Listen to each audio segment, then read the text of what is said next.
Le score. Le score. Je devais créer et comprendre que nous aurions un entretien tête-à-tête. 18h30, 20h sur Radio Nova. Sur Radio Nova. Bon, à mon tour maintenant. On a écouté vos classiques, on va écouter les miens. Avec Charline Roux. Bienvenue dans le score sur Nova, votre rendez-vous quotidien fait de musique soigneusement choisie pour un invité. Et pour tout vous dire, si je devais ne me fier qu'à l'apparence du dit invité, tout ne serait que 12 ballades ou éventuellement titres lounge pointus de Club Select. Mais comme j'ai vu son spectacle, je regrette de ne pas pouvoir jouer un slow de groupe de hard rock se terminant invariablement par un solo électrisant ou dissonant. Bref, un invité qui sur scène maîtrise à la perfection l'art de la rupture sans jamais hausser la voix. Prestation d'autant plus virtuose que contrairement au genre précédemment énoncé, chez lui, il n'y a jamais trop de notes. Son seul en scène s'appelle Arecibo et retenez son nom, aussi doux que son allure, mais méfiance. Bonjour Louis Catla. Bonjour, merci de me recevoir. Mais Charline. avec grand plaisir. Je me méfie, je suis en méfiance 100 000. Mais non, il faut pas. Si, j'avais très envie d'employer l'expression donner le bon Dieu sans confession, mais je me suis dit que c'était pas le. Pas en ce moment. C'est pas mal. J'ai beaucoup eu figure de genre idéal dans mes premières descriptions.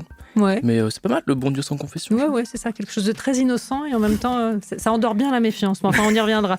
Arecibo, c'est tous les jeudis à 19h30 à la Nouvelle Scène et ce sera bientôt en tournée, notamment le 14 février à Lyon, les 14 et 15 mars à Toulouse, le 19 à Lille. Pas mal de transports en prévision entre la péniche et la tournée. Pas de mal des transports particuliers. Non, je suis un grand pratiquant du réseau ferroviaire français, donc aucun problème avec ça. Et la péniche, je précise, pour les non-parisiens, c'est que la Nouvelle Scène est une péniche. Exactement, au pied de Notre-Dame. Ouais. Un petit peu de roulis, mais vraiment très, très gentiment. Dis-moi que tu as des exigences en loge pour la tournée. J'ai demandé à ne pas mettre de bonbons, parce que sinon je les fracasse. En fait, je n'ai aucune force de résistance. Ouais. Du coup, je dégomme la Haribo à vitesse grand V, donc j'ai dit surtout ne me mettez rien, quoi. Ah oui, donc c'est pas une exigence non plus de type Maria Carré, c'est plus un truc de préservation. Vraiment, mon must, j'ai demandé de l'eau pétillante. Voilà, vraiment, je te le dis. Mon caprice de star. Quel déglingo, vraiment. Je vais te poser la question rituelle de cette émission, à savoir quel est ton rapport à la musique dans la vie de tous les jours ? Mon rapport à la musique, je dirais que ma principale utilisation, c'est sans doute dans le travail, et notamment scénaristique, comme j'ai la double casquette, entre guillemets, de faire du stand-up et du scénario. Ouais. J'écris très rarement en silence, et j'essaie toujours de trouver la musique qui correspond plus ou moins au ton de la scène ou du projet en cours. Donc je dirais ça. Et sinon, après, pour tout ce qui est déplacement en milieu urbain, je suis plutôt podcast, donc assez peu musique, ouais. Donc plutôt moodboard que... Plutôt moodboard, exactement. Très bien. Alors on va voir si celui-là colle. Pour le premier titre, j'ai choisi Lola Young avec Messi. Le score sur Radio Nova. Lola Young sur Nova, Messi. Je balance ce qui se passe hors antenne. Sachez que Louis Catla lip-sync sur Lola Young. Donc j'imagine que le titre te parle. Oui, c'est vrai que je l'ai écouté pas mal dernièrement. J'aime bien les paroles, j'aime bien ce que ça raconte de ce que peuvent subir certaines femmes en couple. Être toujours trop ou pas assez, ou les deux en même temps. Oui, d'ailleurs, les femmes en couple et pas en couple. Hein. Globalement, il semblerait qu'on a un problème de placement, qu'on n'est jamais au bon endroit. Mais après, je sais pas quel est le problème chez vous. Il y a toujours un truc qui va pas. Il faudrait faire une petite introspection, je pense. Oui, c'est ça. On va y passer. On parle d'Arecibo, le seul en scène de Louis Catla. Le message d'Arecibo, c'est un message radio de 1679 bits, ce qui est très ambitieux, émis vers l'espace en 1974 à environ 22 200 années-lumière. Première question, est-ce que 1, tu penses que la vérité est ailleurs ? Si oui, est-ce que tu préfères Mulder ou Scully ? Et 2, est-ce que tu ne serais pas légèrement obsédé par la communication de manière générale ? Je vais te dire les deux, avec une petite préférence pour la deuxième option, bien sûr. La vérité est ailleurs, j'en sais rien. Moi, je ne vis que pour qu'on les trouve, les extraterrestres. Ce serait tellement bouleversant à tous les niveaux. Toutes les religions seraient bien calmées, je pense. Ça remettrait les pendules à l'heure. Et puis même, c'est une phrase de Carl Sagan qui dit « S'il n'y a personne dans l'univers, quel gâchis de place ?» Et évidemment, j'ai envie de les voir. Et sinon, oui, évidemment, obsédé par la communication et l'absence de communication qui fait beaucoup plus de ravages. Et donc, voilà, je me suis servi de ça pour faire... le fil rouge du spectacle. Oui, parce que la vraie question qui est posée, c'est... Alors très bien, on veut leur parler, mais pour leur dire quoi, en réalité ? Est-ce qu'on est prêt ? Plein de questions sont cristallisées. Ouais. Quelle est la démarche derrière ? Quelle est l'ambition ? Et en effet, qu'est-ce qu'on leur envoie ? Le contenu du message en lui-même, il est pas particulièrement passionnant, puisque l'humanité, depuis qu'on fait de la recherche astronomique, envoie plein de messages. Il y a eu des sondes, on a envoyé des musiques, on a envoyé des choses gravées. C'est toujours très marrant, c'est toujours très cocasse. Il y a Je crois que c'est la sonde Voyager où on a envoyé un homme et une femme tout nus gravés avec une petite planète Terre et une flèche dessus qui disait on est là. Donc tout ça, on se dit mais qu'est-ce que tous les efforts déployés pour quelque chose de potentiellement illisible. Et bref, donc j'aime bien cette vanité et à la fois j'aime bien toujours qu'est-ce qu'on essaie d'amener derrière. Ouais. Dans ton précédent spectacle, Parole, t'explorais déjà l'impact des mots. Ça devient d'où ce goût du texte et de l'explication de texte en simultané? Ça sent le littéraire. Je pense que c'est l'étudiant, Ouais. c'est la terminale L qui l'étudiant parle. avec un petit carton à dessin sous le bras, le célèbre. Moi j'ai fait des études de lettres, donc il y a forcément un amour de la littérature derrière. Et je pense que ça s'est fait un peu ça doit être une forme de fainéantise. C'est que quand j'ai commencé le stand-up par hasard, je me suis dit bon là il faut écrire quelque chose, dire des choses intelligentes. Et comme pour moi le stand-up c'était vraiment quelqu'un qui parle derrière un micro, je me suis dit je peux pas vendre autre chose que ce qui se passe sur scène. Or ce qui se passe sur scène c'est quelqu'un qui parle, donc on va parler de la façon dont on parle. Et la boucle était bouclée. Tu entres sur scène non pas en te présentant mais en recensant le public. Est-ce que c'est aussi un moyen de te rassurer sur les forces en présence? Oui, c'est un petit sondage, voilà, on fait connaissance, on va passer une heure ensemble dans la cale d'un bateau, donc il n'y a pas de raison que ça se passe mal. Et ouais, je tâte le terrain, j'admire beaucoup les stand-uppers qui font de l'interaction avec le public. Ouais. Moi c'est très limité malheureusement, je n'ai pas ce talent-là, mais je fais connaissance. Tu précises que personne ne se fera maltraiter pendant le spectacle, même pas les hommes hétéros, et ce, pour une raison bien précise. Il y a quand même 2 points sur lesquels les femmes ne peuvent pas se débrouiller sans les hommes encore. C'est faire des enfants et disparaître en forêt pendant un jogging. Ça, c'est toujours une chose sur lesquelles il faut bosser. Je trouve que cette toute petite phrase définit assez bien l'humour que tu pratiques.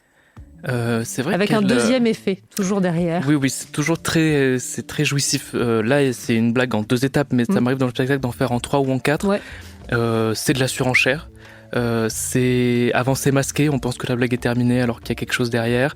C'est assez délicieux à faire. J'adore l'effet que ça produit sur les gens. Et surtout, plus on s'enfonce avec des blagues à palier, plus on voit comment ça règle dans le public. Donc il y a ceux qui aiment la surenchère, il y a ceux qui aiment quand ça devient très transgressif, il y a ceux qui aiment quand ça dure. C'est assez marrant et les rires se déploient à différents endroits avec ce style de blague. Ouais. Puisqu'on parle de l'importance des mots et de leur précision, je vais te demander lequel de ces mots tu te servirais pour te présenter. Mais comme je suis vraiment extrêmement sympathique, je vais te laisser le temps de la réflexion, c'est-à-dire le temps de la pub et de la chanson qui suit. On écoutera Gossip avec Men in Love. Le score sur Radio Nova. Nova. Gossip sur Nova, Men in Love, un titre que je soumets immédiatement à Louis Catla, car oui, l'invité doit approuver ou non la musique. Donc, tu as le droit de dire ce que tu en penses. C'est validé. Ouais. Ouais. Validé. Je t'ai posé une colle, mais vraiment le truc infernal. Normalement, on n'a pas le droit de faire ça aux invités, tu le sais. C'est ça que tu aurais dû me répondre. On ne demande pas aux invités de se définir eux-mêmes. Ça ne peut pas marcher. C'est votre travail. Voilà, tu vois. Et je n'ai pas trouvé, voilà. Rebelle, le mot est rebelle, laissez-moi tranquille. Non, je voulais te poser une autre question dans la foulée plutôt qu'un mot pour te définir. Comment ça va ? C'est un sujet, c'est un vrai sujet dans le spectacle. Oui. Que répondre à cette question ? C'est vrai que la question du ça va est une question, mais tu sais quoi, c'est bien que tu me la poses parce que dernièrement j'ai pris conscience de quelque chose. Je parle dans le spectacle du fait que en effet le ça va est une phrase passe-partout qui appelle souvent un ça va en réponse, et quand un ça va appelle un ça va, généralement on n'a pas plus avancé que ça. Mais de manière générale, c'était une réflexion sur les conversations bateau. Ouais. Et en réalité, je me suis dit que le sujet d'une conversation, parce que souvent on critique la météo et le beau temps par exemple. Ouais. Souvent, le sujet d'une conversation n'est pas corrélé à sa profondeur. Et ça m'a sauté aux yeux quand, je ne sais plus sur quel sujet politique, on va dire au hasard, la réforme des retraites, j'en parle avec quelqu'un, et il me dit pas facile ce dossier, hein. Pas très intéressant comme observation. Alors qu'il me parle de la pluie et le beau temps et qu'il m'apprend quelque chose sur un cumulus, j'aurais appris quelque chose sur un sujet qui n'avait pas l'air de s'y prêter. Donc je suis en train de me remettre en question au niveau des conversations bateau qui sont mal jugées, qui sont peut-être pas appréciées à la juste valeur et qui servent malgré tout de lien social. Et j'avais une copine qui me disait, moi j'ai pas peur des conversations bateau, elles font chier tout le monde, je pars la fleur au fusil, je dis de la merde, et une fois qu'on a bien dit de la merde, on peut passer à autre chose. Et donc je suis content que des gens partent au charbon pour le faire. Sur scène, tu te racontes, et je voulais te demander quelle distance il y a entre le performeur et la réalité. Alors il y a une distance évidemment parce que on est là pour faire des blagues, je suis pas là pour faire ni une psychanalyse ni un documentaire sur ma vie. Le stand-up répond à une mécanique humoristique qui nécessite d'être travaillé comme du matériau. Donc il y a je sais plus qui a dit ne jamais laisser la vérité se mettre en travers d'une bonne blague. Ça ne sert à rien de faire un faux pacte en disant je vous jure que tout ce que je vous raconte est vrai. Ouais. Évidemment que je dois édulcorer certaines parties, ne serait-ce que la réalité, parce que la réalité ne me sert pas toujours sur un plateau du stand-up pur et dur, évidemment. Donc c'est tout le travail d'auteur qu'il y a derrière et qui travaille à partir de choses qui me sont vraiment arrivées, mais l'angle d'attaque est la condition sine qua non pour que ce soit drôle. Et je vois très bien certains spectacles ou juste dans des comedy clubs, si la phrase commence par « je vous jure que c'est vrai » et que derrière on me raconte juste une anecdote qui est certes saugrenue ou un petit peu cocasse, mais elle n'est pas hilarante si elle n'a pas été passée au travers du filtre de l'humour écrit, je crois. Le goût du personnage, c'est un truc qui revient aussi dans le spectacle. Tu l'avais, ce goût du personnage, parce que quand tu parles de l'aventure des colonies de vacances quand tu étais gamin, tu dis que c'était une occasion de devenir quelqu'un d'autre. Oui, c'est vrai. Les colonies de vacances, pour moi, c'était une grande bouffée d'oxygène parce que tu sors du cadre du collège, tu n'es plus la personne que tu es le reste de l'année. Tous les compteurs sont remis à zéro et donc c'est l'occasion, selon évidemment ton point de départ, de faire d'autres choix et de présenter avec un autre visage. Donc c'était très agréable. Après, je pense pas qu'il y ait eu de vraie corrélation entre ça et le stand-up parce que vraiment ma vie a fait que j'ai commencé le stand-up par hasard. C'était pas un projet de vie ou d'enfance. Mais le goût du personnage, c'est vraiment un truc que tu ressens ou pas plus ? Finalement, pas plus. Tu vois, dans le spectacle, je fais très peu d'act-out ou de personnages ou de voix. Je suis pas très bon acteur. Donc, pas complètement d'accord avec ça, mais... Je dirais que on est sur un alter ego de moi-même, qui est quelque chose qui peut exister très fort à l'adolescence, notamment quand on a plusieurs identités. Mais non, tu vois, l'acting, personnage pas sûr. Ouais. Alors, je ne parle pas d'être un personnage, mais d'avoir le goût de ça, en fait. D'écrire quelque chose ou d'inventer une identité différente. Écoute, sans doute. C'est bien, tu fais un lien comme l'aurait fait ma psy. Il faut que j'y réfléchisse. Ce sera beaucoup moins cher. Beaucoup moins cher et j'espère un peu moins douloureux, parce que je sais que c'est pas non plus le... Enfin, bon. Ça dépend des fois, ça dépend des séances, mais je vais y réfléchir. On va peut-être pas s'étaler là-dessus. On revient aux jolies colonies de vacances dans un instant, juste après Georgia Smith et Be Honest. Le score sur Nova, sur Radio Nova. Avec Charline Roux. Georgia Smith, Be Honest. Alors le contrat confiance dans cette émission, c'est que l'invité approuve ou non la musique. Donc je te soumets Louis Cattelan. C'est encore une fois approuvé par mes soins. Très bien, merci. Je vous en prie. Vraiment, c'est un plaisir, un bonheur. On parle d'Arecibo, ton seul en scène, qui se joue à la Nouvelle Scène à Paris. On parlait il y a un instant de colonie de vacances. Voici un très chouette souvenir de vacances en collectivité. Mon premier bisou, c'était dans une colo écolo. Colo écolo, tout est dans le titre. Hein. On taille des bâtons et on chie dans les toilettes sèches. Ça s'appelait la colo des lutins. Très vite rebaptisé le goulag des farfadets par mes soins. Donc je vous pose un peu le décor. 50 garçons qui ont qu'une envie, c'est baiser. Et 50 filles, pas connes, qui se sont inscrites à l'atelier Fabrique ton silex pour te défendre. Donc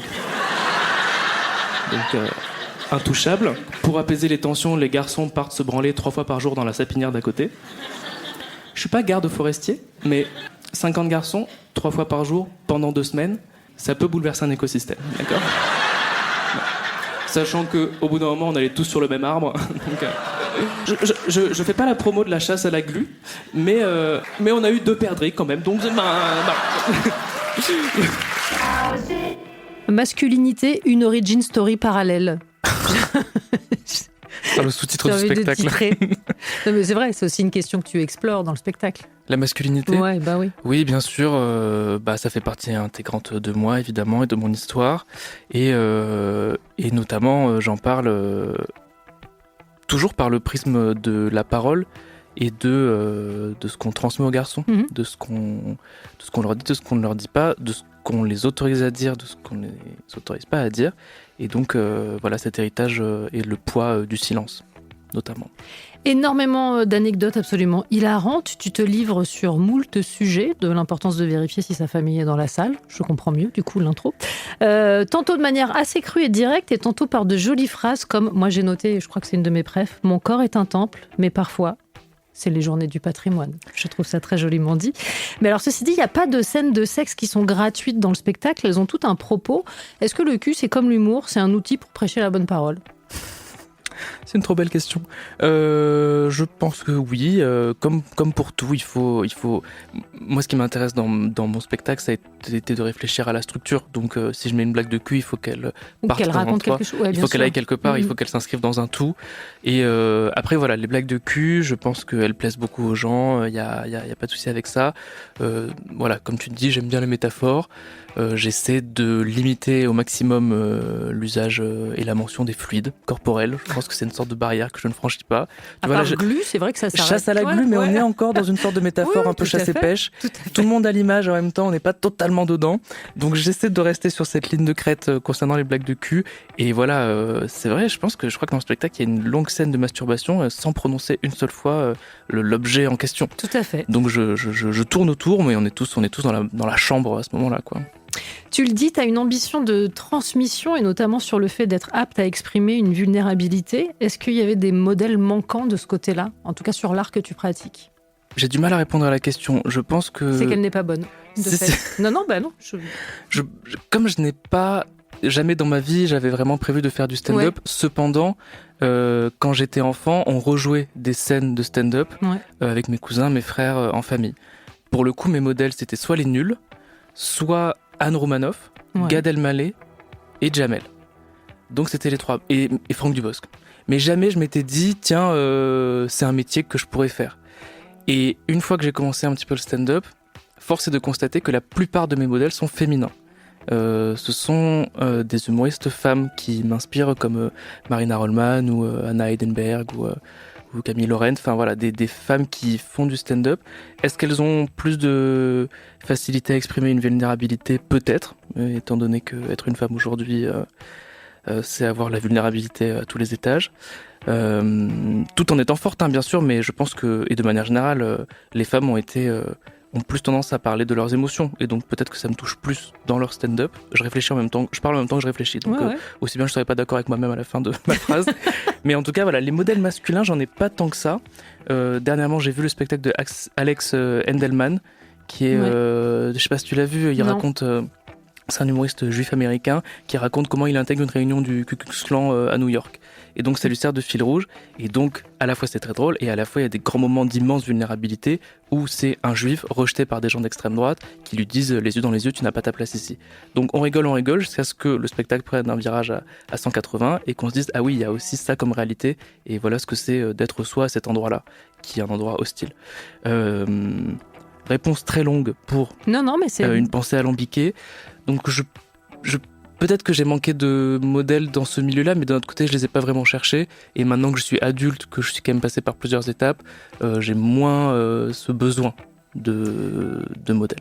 Mais c'est-à-dire qu'en même temps, pas de modèle signifie que la voie est libre. C'est un chemin à emprunter qui est de fait assez inédit. Peut-être aussi. J'avais jamais vu les choses comme ça. Être singulier dans le stand-up, c'est plutôt une bonne nouvelle, je crois. Je pense que c'est une bonne nouvelle. C'est très plaisant à entendre. Merci. On poursuit la conversation juste après Disclosure, You and Me. Le score sur Radio Nova. Disclosure, remixé par Flume, You and Me. Oui, ça fait beaucoup de mots comme ça, énoncés qui sonnent un peu rigolo, mais un peu sympa. Plein de peps. Louis Catla, ça te plaît ? Je l'adore. C'était une musique qui était utilisée pour faire rentrer les invités chez Quotidien à un moment. Ouais. Et c'était l'époque où je rêvais d'aller chez Quotidien et je m'étais dit, mon Dieu, j'espère que je rentrerai sur Disclosure un jour. Tu n'es pas rentré sur Disclosure, mais tu as fait Quotidien. J'ai fait Quotidien. C'était également très plaisant malgré l'absence de musique. Ouais. Enfin, c'est un détail. C'est vrai, c'est un truc dont tu rêvais, faire Quotidien ? Cette musique-là, elle a une ampleur et elle a un truc, je me disais, waouh, les invités qui rentrent sur ça, ils ont une classe absolue. Moi, je voulais avoir la classe absolue. Donc, c'est-à-dire que tu as rêvé de faire l'émission avant même d'avoir formalisé l'idée que tu ferais du stand-up ? Oui, et surtout j'ai rêvé de faire l'émission juste pour rentrer. Après, ça n'allait pas plus loin. Une fois que j'étais sur le plateau, je savais pas bien ce que j'allais leur raconter. Et on accueille Louis Catla, son actu. Voilà, il est Louis Catla. Bonjour. Il est ravi d'avoir écouté la musique. Il aime Disclosure. Il y a une autre question que je me suis posée aussi en regardant le spectacle. Est-ce que trouver les bons mots au bon moment, ça peut expliquer, enfin cette envie-là peut aussi expliquer ta vocation, si tardive soit-elle? Oui, je pense que c'est ce qui est super avec le stand-up, c'est que on prend le temps d'écrire et de réfléchir à ce qu'on va dire avant de le dire sur scène. Ce que les gens viennent d'écouter est le fruit de longs mois de maturation. Ouais. Donc, en effet, le mot a été choisi avec précision. Et surtout, choisir les bons mots au bon moment, c'est une formule qui cristallise une énigme que je n'ai toujours pas résolue, à savoir comment être honnête et gentil en même temps dans la vie. C'est une très bonne question. Oui. Je pense qu'on n'a pas assez d'une heure pour y répondre. Non, mais auditeurs de Nova, n'hésitez pas à m'envoyer vos suggestions de réponses. Envoyez des DM à Louis Catla. On parlait de ton rythme tout à l'heure, c'est-à-dire cette grande capacité à énoncer des choses de manière très calme. Petit silence, une chute qui peut être vachement choquante par rapport au reste, puis parfois une surchute et une autre. Qu'est-ce que ça implique en termes de vigilance pour toi, pour qu'il n'y ait pas de déperdition de blagues ? Tu vois ce que je veux dire, ça implique d'être quand même hyper à l'écoute du public, puisque comme t'as une forme de rebond sur ta manière de raconter les choses. Ouais, complètement. C'est quelque chose qui s'acquiert, je pense, plus on fait du stand-up, plus... Voilà, c'est la fin de ma phrase. Qui s'acquiert plus on fait du stand-up. Dans mes premiers... Voilà, je sais pas... Il manque un plus. Il sait pas parler celui-ci. Ouais, désolé. Et moi, je suis là, j'adore le langage, mais il sait pas parler français. Non, oui, je me souviens très bien qu'à mes premières scènes, j'étais accroché au texte comme à une bouée de sauvetage. J'avais écrit mes blagues, je me disais, je récite. C'était une poésie de 6e. Et maintenant, en effet, j'arrive, je me dis, bon, il y a 100 personnes qui sont venues t'écouter, on va peut-être les considérer, on va peut-être tendre l'oreille pour voir comment ça réagit en face. Et donc, c'est évidemment une souplesse que j'essaie de développer. Et pour ça, il faut pratiquer. Hein, parce que tu peux pas aller trop vite. Non. C'est ça aussi, quand tu as un texte qui est très écrit comme ça, même si tu y es accroché, tu ne peux pas t'en débarrasser. Tu peux pas t'en débarrasser, chaque soir est différent. Ça peut arriver que des gens ne rigolent pas à la première, peut-être qu'à la deuxième ou à la troisième. Pire cas de figure, les gens rigolent avant la chute. Donc ça, c'est dramatique, c'est que vraiment on se dit, qu'est-ce qui se passe avec ma blague ? Et tu dis la chute et les gens ne rigolent pas. Donc ça, c'est le pire cas de figure, je pense, pour un humoriste. Mais bien sûr, il faut absolument tendre l'oreille, être sur les aguets et bouger les petits potards et les petits curseurs en live, quoi. Ouais. J'aime assez m'intéresser aux univers et personnages que les humoristes convoquent sur scène. J'annonce donc en ce qui te concerne la Pat' Patrouille, Disney, adossé à une pratique que je te laisserai expliquer, Wisteria Lane, Stephen Hawking. Qu'est-ce que ça raconte de toi ? Qu'est-ce que ça raconte de toi ? Je pense que ça raconte que j'ai une très grande curiosité. Ouais. Je n'ai vraiment tout. C'est une phrase de connard. Tout m'intéresse. Non, je pense que oui, je suis quelqu'un de très curieux. Je suis curieux de tout. Mais ça peut m'arriver, tu sais, un matin, je me réveille et je me dis, mais qu'est-ce que je sais de la Mongolie finalement ? Et donc, je vais creuser des trucs. Et je crois que ce qui m'avait un peu donné l'envie, c'était le podcast de Marina Rollman qui s'appelait Une histoire extraordinaire, où elle se baladait de page Wikipédia en page Wikipédia. Et vraiment, le monde est un terrain de jeu à explorer. Et toute cette variété de thèmes. Ça raconte plein de choses, hein. À la fois c'est de la pop culture, à la fois ce qui me fait rire dans le stand-up, mais c'est des références très niches, et encore moi elles sont pas très niches les miennes, mais j'adore quand un humoriste ou une humoriste mobilise un tout petit élément qui date, tu vois, si quelqu'un me dit tu es grosse Mélissandre, tout le monde ne l'aura pas, mais si on l'a, il y a une connivence qui est tellement précise que moi, c'est le genre de choses qui me fait beaucoup rire. Non, mais là, par exemple, quand tu dis Wisteria Lane, à aucun moment tu ne prononces le titre de la série. Faut savoir. C'est pour ça que ne rigole à peu près 50-60% de la salle. Il y en a 40. C'est Desperate Housewives. Merci de faire je vous en prie. Le stand-up, tu le disais, c'était pas un rêve d'enfant. Tes rêves à toi étaient plutôt faits d'uniforme, militaire ou canin. Tu t'imaginais faire quoi, en fait, et à quel moment t'as dévié ? Je peux pas dire ce que je dis dans le spectacle à l'antenne, il faudra venir voir. Non. En revanche, j'en sais rien, c'est très marrant parce que les enfants ont souvent des rêves et bon. À part faire quotidien, bien sûr, j'entends. Voilà. Pour rentrer sur Disclosure. Juste un enfant né avec un melon énorme. J'avais pas trop de... Donc j'avais des pratiques qui pouvaient mener à des ambitions personnelles, mais sinon dans le vrai monde du travail, je me disais pas spécialement, sans doute que je m'étais dit inconsciemment que les contours d'un boulot très cadré du 8h-18h, déjà ça devait pas trop être ma came. Et après assez tôt mes parents m'avaient offert une caméra et donc je faisais des films avec mes frères et pour moi le cinéma s'arrêtait au principe de caméra, donc je m'étais dit je pourrais être cadreur, apparemment on paye des gens pour faire ça. Donc il y a eu une première vague où je me suis dit tiens je ferai de l'image. Finalement ça n'a pas eu lieu. Un peu quand même. Enfin, tu sais quoi ? On va garder le suspense parce que c'est l'heure de la publicité. Ouais, je sais teaser les trucs et tout. On reparle d'images dans un instant. Le score sur Nova. Charline Roux. Nova. Toujours en compagnie de Louis Catla, venu nous parler de son seul en scène à Recibo qu'il joue à la Nouvelle Scène tous les jeudis à 19h30. Exactement. Voilà. T'es aussi scénariste, t'es aussi réalisateur, t'as aussi exploré la masculinité d'une certaine manière dans ton travail de ce côté-là, puisque sur Disney+, on peut voir ton court-métrage « C'est chelou comment tu danses », qui est l'histoire d'un ado qui est fasciné par un cours de danse et qui s'interdit d'y auditionner, mais qui va être épaulé par un drôle de bonhomme, en fait, pour se lancer. Comment est-ce qu'il est né, ce court-métrage ? Donc totalement, c'est un court-métrage qui est au croisement de, on va dire, Billy Elliot et Fight Club, mais très bon résumé. Mais sur un ton de teen movie. Il est né très facilement. On a répondu à un appel à projet de Disney+, qui nous avait donné un thème qui était l'émerveillement. Et avec ma productrice, on a proposé ce projet qui est donc un adolescent qui s'émerveille, et l'émerveillement est incarné par une sorte de rugbyman en robe à paillettes. Donc c'est un être imaginaire un peu pâteau et un peu brut de décoffrage, qui est une sorte de représentation mentale de ce que pense l'adolescent, et donc qui est, comme souvent dans l'adolescence, radical, excessif, un peu bête et un peu marrant. Mais c'est une version inversée du « Poursuis tes rêves ». Exactement. On s'était dit, tiens, Disney a beaucoup créé de films qui incitent les héros et les héroïnes à poursuivre leurs rêves. Et là, on s'est dit, qu'est-ce qui se passe si c'est le rêve qui se va les poursuivre ? Et donc, c'est un personnage qui pousse le héros dans ses retranchements, toujours de manière métaphorique, mais c'est visuel. Et voilà, on a essayé de creuser ça et on a passé un bon moment. C'est sur Disney+. Je recommande aussi un autre court-métrage que j'ai vu qui s'appelle Ghosting. Ah oui ? Ouais. T'as vu ça où ? Tout à fait. Je te donnerai le site. Il est accessible en fait quand on tape Ghosting Louis Catla. Incroyable. On tombe dessus. C'est aussi très très chouette. Comment est-ce que tu fais le tri, si je puis dire, entre le matériel qui est susceptible d'atterrir sur scène et ce dont tu veux faire des fictions ? Alors le tri se fait très facilement parce que je dois dire que la temporalité d'un scénario est extrêmement longue comparée à celle du stand-up. Donc un film va durer des mois, on va rechercher des financements, on va préparer des tournages. C'est extrêmement long, contrairement au stand-up qui est la vie de tous les jours. Je joue chaque semaine, je peux mettre des nouvelles choses. Généralement, les blagues que je fais sur scène ne peuvent pas finir sur Disney+, pour des raisons évidentes, si vous voyez le spectacle. Oui. Donc, de ce niveau-là, il y a une absence de porosité assez forte. Après, tu vois... Pas de sexualité chez Disney. Pas trop, enfin pas...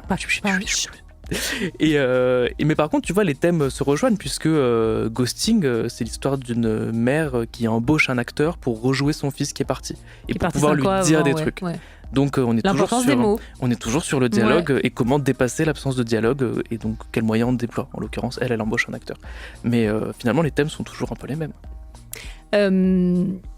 Tu as parlé de ce qui t'avait influencé et plu en matière d'humour, en matière de stand-up. Si je te demande le cinéma qui t'inspire. Ça c'est dur, j'ai l'impression de repasser mes concours en école de cinéma. Ouais, c'est le but. Le cinéma. Je te note à la fin. Le cinéma qui m'inspire. Ah là, attends, je vais saigner du nez.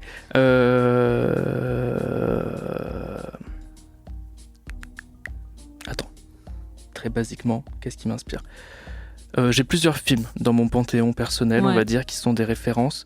Il y a un film de Ben Wheatley qui s'appelle Tourists, à ne pas confondre avec un film qui s'appelle Tourist avec Johnny Depp et Angelina Jolie. Ce n'est pas ce film, je précise, c'est le même nom. J'aurais été surprise, je te cache pas. Non, Tourist est un petit film britannique qui est pour moi la quintessence de l'humour britannique. C'est l'histoire d'un couple qui part en lune de miel, qui se rend compte que certaines personnes jettent des papiers sur le bord de la route et décident de les tuer parce que c'est pas bien de polluer.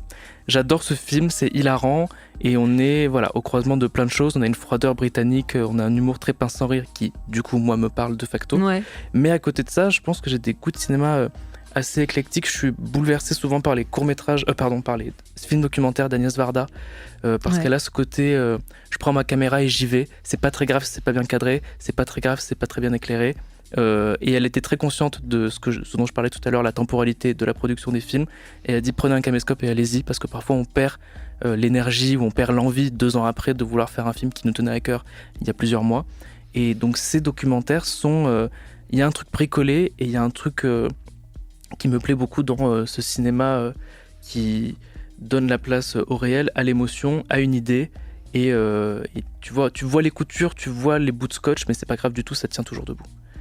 Est-il exact, dans un autre domaine, que tu as adapté Fab Caro, Oh là là, mais tu Formica? as bien fait tes recherches, mon Dieu. Oui, c'était un exercice d'école qu'on a fait en première année. Et alors, écoute, laisse-moi te dire. Donc, adapter Fab Caro, c'est très difficile. Ah bah.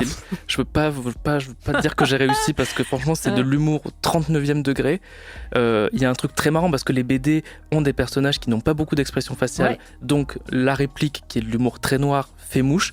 À partir du moment où c'est dans la bouche d'un comédien qui est vivant, il y a une espèce de décalage qui peut être très cringe. Et je l'ai montré du coup, après on a fait une projection dans mon école avec les films qu'on avait tournés. Mon directeur a regardé le film, il s'est levé et il m'a dit pas facile la comédie, hein. Et il s'est rassis. C'était tout. Et voici comment on explique une vocation. Non mais c'est impossible en plus, Formica. Ben, on a fait des choix. Je te l'enverrai si tu veux. Mais, ouais, volontiers. C'était un peu casse-tête. Écoute, on a tourné ça juste avant le confinement et après je l'ai monté pendant les longues semaines qui ont suivi. Mais ouais, c'était un exercice un peu périlleux. Il y a une de mes scènes d'ouverture préférées de toute la BD. Enfin, ça va être la 2e ou la 3e page de Formica où le fils arrive en disant on a acheté la galette des rois industrielle à 7,20 €. Vous n'avez pas fait chier la bite. Voilà. Un banger. Voilà, tout à fait. Je propose qu'on marque une pause après cette chouette citation pour écouter Tudor Cinema Club, Something Good Can Work. Le score sur Nova, sur Radio Nova. I think I'm going to fall. Oh, fucking hell. Tudor Cinema Club sur Nova, Something Good Can Work. Oh, j'ai vraiment tout misé sur l'accent bancal, ouais. Louis IV. Je te demande ton avis sur ce titre, ou passe, ou pas ou... On passe. On passe ? Ouais. On passe sur Tudor Cinema Club, mais Louis, il y a quand même une autre formalité à remplir dans cette émission, et c'est celle que redoutent généralement les invités. Et donc forcément, c'est le moment sur lequel je prends le plus de plaisir, car je suis une grande sadique. Une rafale de questions sur la musique. La règle est très simple, tu réponds dans la mesure du possible, du tac au tac, et moi je n'ai pas le droit de te demander de justifier tes réponses, je n'ai pas le droit de te juger. C'est faux. Ok. C'est faux, je me l'accorderai quand même. Est-ce que tu es prêt ? Non, vas-y. Quel est le titre qui symbolise le mieux l'enfance, en tout cas la tienne ? ABBA Dancing Queen. Très bien. Le titre qui symbolise le mieux l'adolescence ? Toxic de Britney Spears. Bah, excellent choix. Ouais, Qu'est-ce ouais. que tu veux que je te dise ? Ton hit de karaoké ? Je déteste le karaoké. Alors ton hit de douche ? Il y a bien un moment où tu chantes. N'importe quoi de Céline Dion. Bah oui. Bah évidemment. N'importe quoi n'étant pas le nom de la chanson. Je parle bien de l'ampleur du répertoire. Le titre qu'on serait peut-être surpris de trouver dans tes playlists ? S3 de Niro. Très bien. Le titre qui te propulse immédiatement sur la piste de danse ? Words de Fr David. Ok. Et le titre qui t'en fait immédiatement sortir ? Je vais me faire des ennemis, mais je pense que les démons de minuit, j'en peux plus. Alors, On est sur Nova, tu faut me diras. Non. définir les ennemis, là, vraiment. Ouais, je ouais, pense c'est que vrai. c'est assez, C'est des bons ennemis. assez secure. Ta chanson de comédie musicale préférée ? Je me souviens plus du titre. Aussi, une chanson que j'ai trouvée très belle, c'est dans Emilia Pérez, une chanson qui s'appelle DCO. Ouais. Donc, qui est chantée par le chef du cartel mexicain. Et voilà. Très bien. Le titre que tu as le plus écouté ces derniers jours ? Celui qu'on a écouté tout à l'heure, c'est Messi de Lola Young. Je suis un peu en boucle là. Très bien. Et la chanson dont tu as un mal de chien à te débarrasser une fois que tu l'as en tête ?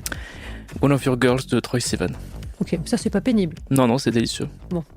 Je l'écoute On en reste boucle sur une bonne ambiance, de manière de consentante. fait. Je rappelle ton actualité. Tu es donc tous les jeudis à 19h30 à la Nouvelle Scène, c'est à Paris. Et il y a prolongation jusqu'au mois de juin.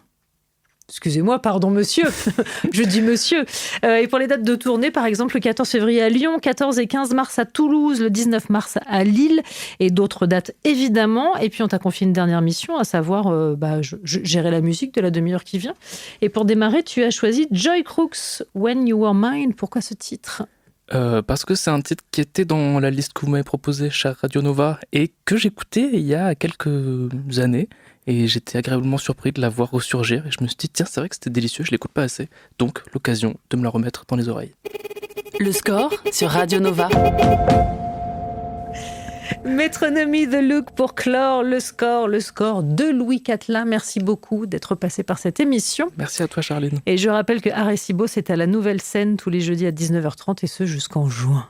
Oui. Vraiment, vous n'avez pas d'excuse pour ne pas aller voir Louis Catelin sur scène. C'est vrai, ça, venez. Venez plein. En plus, c'est une péniche, c'est chouette, c'est en bas de Notre-Dame. Ça a été refait, il paraît. Non, je déconne. Bon, il est 20h, il est grand temps de retrouver David Blo et le Nova Club.